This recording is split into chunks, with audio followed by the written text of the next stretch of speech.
السلام علیکم خواتین و حضرات، خوش آمدید آپ کو اسٹوری ٹائم کی ایک نئی ویڈیو میں۔ آج کی ویڈیو میں ہم آپ کو ایک تھا راجا ایک تھی رانی کہانی کا ایک نیا چیپٹر سنائیں گے، تو پھر شروع کرتے ہیں۔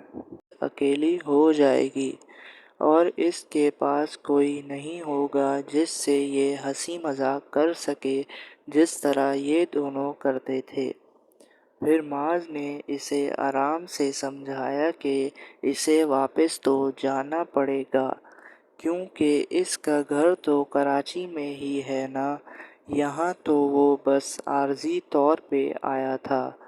تو اب وہ رونا بند کرے اور جتنے دن معاذ اس کے ساتھ ہے یہ دونوں خوب مزے کریں گے۔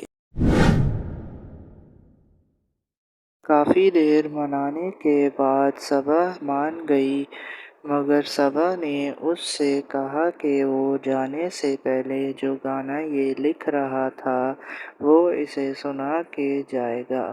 پھر معاذ نے اسے بتایا کہ اس نے اس دن جھوٹ بولا تھا کیونکہ وہ اس کے ساتھ کچھ وقت گزارنا چاہتا تھا، وہ کوئی گانا نہیں لکھ رہا۔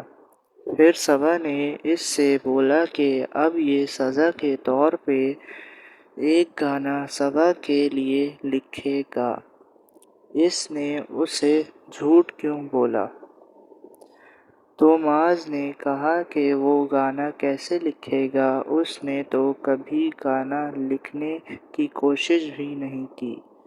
تو پھر صبا نے کہا کہ اسے کچھ نہیں معلوم، اسے گانا لکھنا ہی پڑے گا، یہ اس کی سزا ہے۔ تو معاذ نے کہا کہ ٹھیک ہے وہ گانا لکھ دے گا، مگر بعد میں پھر صبا یہ نہ بولے کہ اس نے بہت برا گانا لکھا ہے۔ اس کے بعد یہ دونوں گھر چلے گئے۔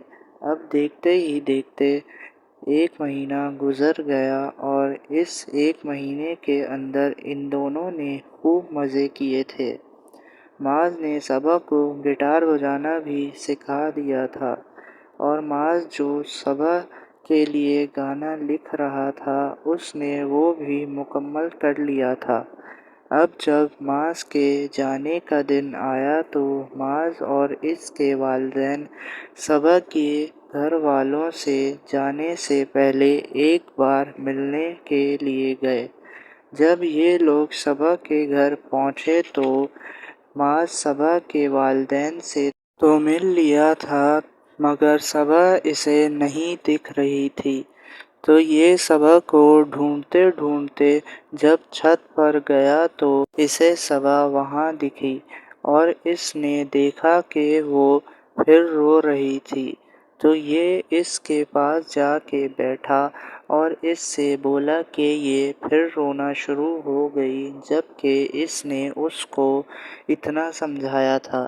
پھر صبا نے اس سے بولا کہ وہ کیا کرے، اس نے بہت کوشش کی مگر وہ خود کو رونے سے روک نہیں پا رہی۔ اس نے یہ خیال ذہن میں بٹھا لیا تھا کہ وہ معاذ سے دوبارہ مل نہیں پائے گی۔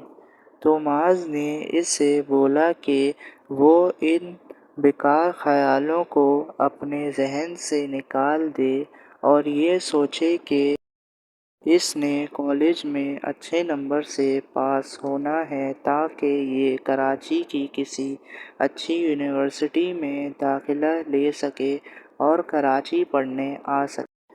تو آج کے لیے بس اتنا ہی۔ میں امید کرتا ہوں آپ کو اس کہانی کا یہ چیپٹر پسند آیا ہوگا۔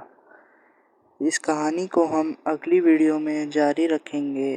ملتے ہیں آپ سے ایک نئی ویڈیو میں ایک نئے چیپٹر کے ساتھ۔ تب تک کے لیے میں آپ سے اجازت چاہتا ہوں۔ اللہ حافظ۔